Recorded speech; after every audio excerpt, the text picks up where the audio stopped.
Good afternoon, everybody. Colin here with Techout. Today I want to answer a popular question I've been getting on my Note 8 tutorial videos and my Note 8 review of Android 8.0. And the biggest thing now that Verizon, AT&T, and Sprint have begun their rollout of the 8.0 update, a lot of people are asking, should I upgrade? Is it going to slow down my phone? Is it going to impact my battery life in a negative way? Is it going to improve my battery life? Is it going to speed up my phone? What new features do I get? And then the people that have already upgraded are like, these new features suck, there's nothing new, there's not that many changes, it's not worth it. So at first I want to answer the question on how many changes there are and whether it's worth it or not. First being first, it's a free software update, so I don't know how it's not worth it. You are gaining additional features. There are obviously security enhancements on the newer software. Stuff like that, so you're getting security enhancements, security patches. Your device is going to be safer. I'm not saying your device is any more safe than it is already, but it's going to prevent more and more from happening to your device. There's going to be less security vulnerabilities in newer software than there is older software, because the longer the software is out, the more people find exploits and stuff like that in the older software. So I do think, yes, it is worthwhile to upgrade. Obviously, it's a free update. All you have to do is click a couple buttons and your phone's going to update itself.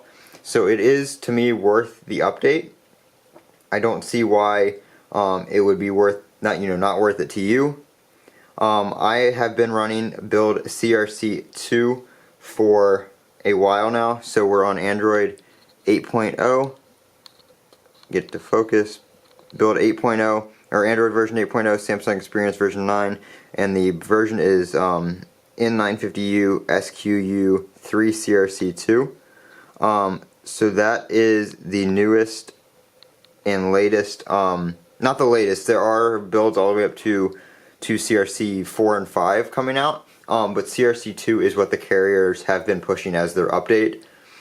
Battery life on my device has been pretty good.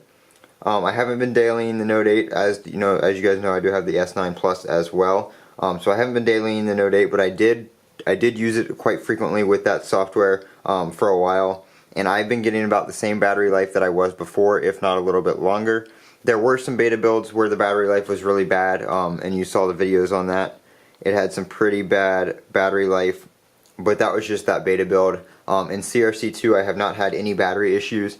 I've had my phone unplugged for about an hour and a half now, and I've been on the phone, actually talking on the phone, and had my screen on for the better half of that time, and I'm only at 94%. So battery life is great. Performance-wise, the phone does feel a lot smoother. There are less hiccups. The animations seem to be a little bit smoother, which, obviously Samsung has really been working on that, so Samsung Experience version 9 really brings that out. The system apps, such as like messages and phone, are updated on the S9 Plus. They have not been updated on the Note 8 yet. Like, the icon is still orange on the S9 Plus, it's blue, and the app looks a little bit different. I don't know, once this rollout starts, if Samsung is going to start updating those apps through Galaxy apps and stuff like that, because these apps can be updated separately. So I don't know if they will, start doing updates for those. As you can see here, it says it's already up to date. So hopefully they will roll out some updates for those apps too, to make those look a little bit cleaner.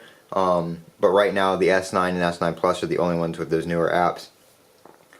So battery life's good. It's not going to slow down your phone. I can't speak for all conditions of the phones for battery life. Some batteries are in different conditions than others, and may not hold its charge as long. But my device has been great. So definitely recommend updating. If you have T-Mobile, they haven't pushed the update yet, but like I said, AT&T, Verizon, and Sprint have started rolling out the update. They are doing it in waves, so your device may not get it right away, but it should be something that comes out in the next week or two, closer probably to a week, I'd say. But definitely worth upgrading. If you guys have any questions about doing the update, or stuff you may get or lose with the update, feel free to ask me down in the comments below. I do have a video with all the features, so I'm not going to make a video, I'm not going to include a bunch of what's new in this, but this was basically just for the people that were afraid to update and stuff like that, thinking it may hurt their device and that kind of stuff, which is, a valid, worry for any new software updates. But definitely a safe software update. I definitely recommend doing it. This has been Colin with Techout. If you guys have any questions, drop them down in the comments section below. And as always, don't forget to comment, rate, and subscribe. And have a great day.